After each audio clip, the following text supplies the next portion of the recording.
Hello বন্ধুরা, আশা করছি তোমরা সবাই ভালো আছো। আমিও খুব ভালো আছি। আমরা এখন ঠাকুর বিসর্জন দিতে যাবো। দেখুন আমার দুই ননদ দুজনা সেলফি তুলছে, আর এদিকে বাবা, আর এটা হচ্ছে আমার মা, আর এইটাও হচ্ছে একটা আমার দেওর ছোট্ট, এটা কাকু। আর এদিকে মা পেঁয়াজ কাটছিল, আর ওদিকে কাকিমা রান্না করছিল। আমাদের ঠাকুর বিসর্জন হবে, তারপরে আর কি রান্নাবাড়ি হবে, ওর জন্য আর কি তাড়াতাড়ি বলছিল যে ঠাকুরটা বিসর্জন দিয়ে আসতে, আর বারবেলা হয়ে গেলে ঠাকুর বিসর্জন দিতে নেই। তার জন্য আর কি ওই দিকে সবাই আয়োজন করছে, আর আমরা এদিকে চলে যাচ্ছিলাম ঠাকুর বিসর্জন দিতে। তো আমার বর কিন্তু ট্রলিটা নিয়ে ঠাকুরকে নিয়ে যাচ্ছিলো, আর এদিকে কাকু ঢাক বাজাতে বাজাতে যাচ্ছিলো।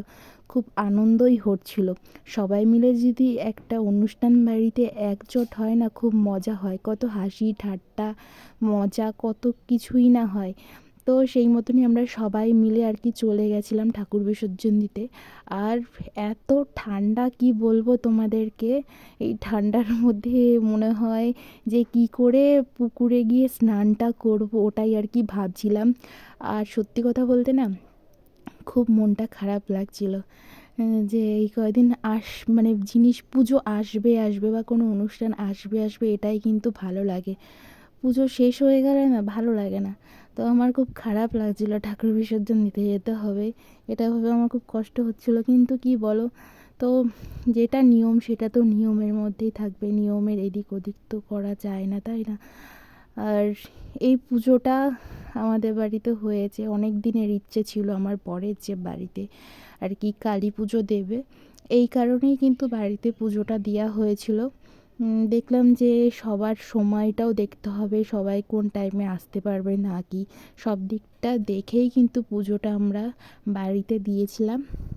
আর এদিকে দেখো ঠাকুর দাঁড় করিয়েছিলাম, কারণ আমার ঠাকুমা শাশুড়ি মানে আসবে ঠাকুরকে নমস্কার করবে, এর জন্য দাঁড়িয়েছিলাম। আর আমাদের বুড়ো বলছিল জয় মা কালী, আর আমরা তার জন্য বলছিলাম, আমি তার জন্য বলছিলাম যে জয়। বেশ ভালোই মজা করছিল, তার সাথে কিন্তু আমরাও খুব মজা করছিলাম। আর এইদিকে দেখুন আমার ননদা আর ঠাকুমার একটা ছবি তুললো। এই ঠাকুমার কিন্তু শরীর অসুস্থ, তাও এই যে ঠাকুরের পুজোর কাছে গিয়ে যে কাজ করেছে, এটাই অনেক সত্যি। তোমাদেরকে এর আগে বলেছিলাম যে আমাদের ঠাকুমা শাশুড়ির খুবই শরীর খারাপ, তো এখন মোটামুটি ভালো আছে, সবই মায়ের কৃপা আর কি বলতে পারো। তো এদিকে দেখো আমরা পুকুরের রাস্তায় আর কি চলে এসেছি ঠাকুর বিসর্জন দেব বলে। তো সবাই মিলে আর কি যাচ্ছি, আর রাস্তায় সবাই দাঁড়িয়ে দাঁড়িয়ে দেখছে, আর আমরাও চলছি। এই করেই পুজোটা পার করে দিলাম। পুজোতে তো খুবই ভালো লাগলো। আর কি বলবো তোমাদেরকে, কি বলবো, আমার কিছু মাথায় আসছে না। আর এই দেখো চলে এসেছি এখন আমরা পুকুর পাড়ে। তো এবার এখানে ট্রলিটা দাঁড় করিয়ে আমরা এখন ঠাকুর আর কি বিসর্জন দেব।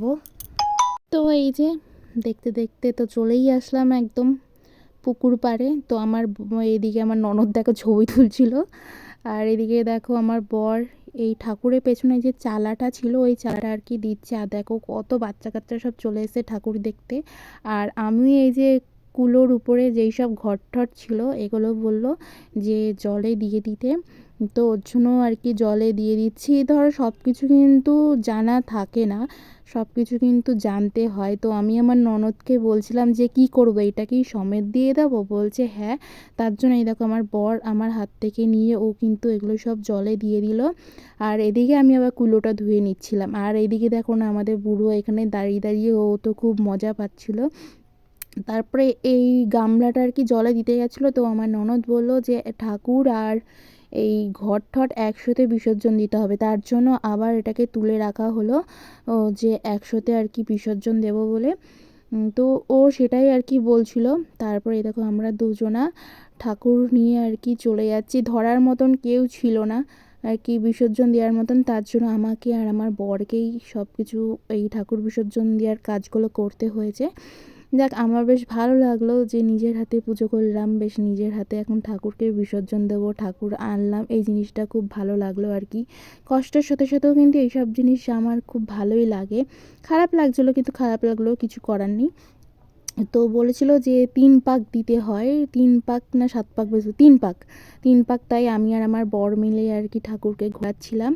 তো আর জিজ্ঞাসা করছিলাম যে, ও বলছিল তোমার কোনো অসুবিধা হচ্ছে? আমি বলছি না আমার কোনো অসুবিধা হচ্ছে না, যেহেতু ভারী তো বুঝতেই পারছো, আর আমি শাড়ি পরেছিলাম, জলে নামিয়ে না পা খালি আটকে আটকে যাচ্ছিলো, ভয় ভয় লাগছিলো। তো আমার বর একটু বলছে এখানে তো সামনে সবাই স্নান করে, তো একটু দূরে গিয়ে ঠাকুরটাকে ভাসিয়ে দেবো, তার জন্য ও একটু দূরে নিয়ে চলে গেল ঠাকুরটাকে। তো এবার আমি আবার যে গামলাটা ছিল, গামলার মধ্যে ঘট ছিল, ওকে বললাম তুমি দাঁড়াও, আমি ঘর মানে ওটা ঘট বিসর্জন দেবো, আর তুমিও সাথে সাথে কিন্তু ঠাকুরটা বিসর্জন দেবে। তার জন্য ও কিন্তু ঠাকুর নিয়ে দাঁড়িয়ে আছে, আর জল যা এত ঠান্ডা ছিল, ভীষণ ঠান্ডা ছিল। আর এইদিকে দেখো মাকে বিসর্জন দিয়ে দিল।